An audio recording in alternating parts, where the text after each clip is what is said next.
మనం ఈ వీడియోలో శని మరియు యురేనస్ డీప్ కంజంక్షన్ అనగా కలయిక గురించి, అనగా ఒకే డిగ్రీలు లేదా 2-3 డిగ్రీల తేడాతో కంజంక్షన్ దగ్గరగా కలయిక గురించి చెప్పుకోబోతున్నాం. సో ఈ విధంగా భావం అనేది 7వ భావంలో స్థితి పొందారనమాట శని మరియు యురేనస్. పైగా శని వచ్చేసి ఇక్కడ నీచ స్థితిలో ఉన్నాడు. సో ఈ విధంగా అర్థం చేసుకోవాలి. సో లగ్నం తులా లగ్నము 7వ భావంలో శని యురేనస్ డీప్ కంజంక్షన్లో ఉన్నారు. సో ఇక్కడ మ్యారేజ్ పరంగా కానీ సామాజిక పరంగా కానీ ఈ విధంగా ప్రాబ్లం అనేది ఉంటుందన్నమాట.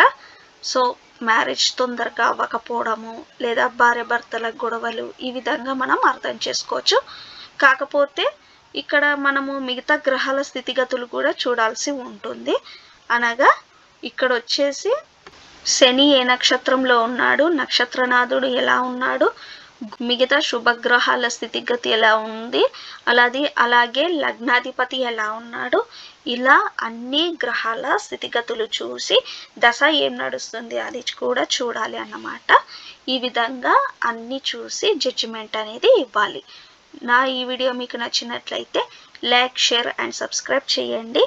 అలాగే మీరు జాతకం నేర్చుకోవాలనుకుంటే నా ఈ నంబర్ని సంప్రదించండి. అలాగే మీ జాతక వివరాలు కోసం నా ఈ నంబర్ని సంప్రదించండి. ధన్యవాదాలు.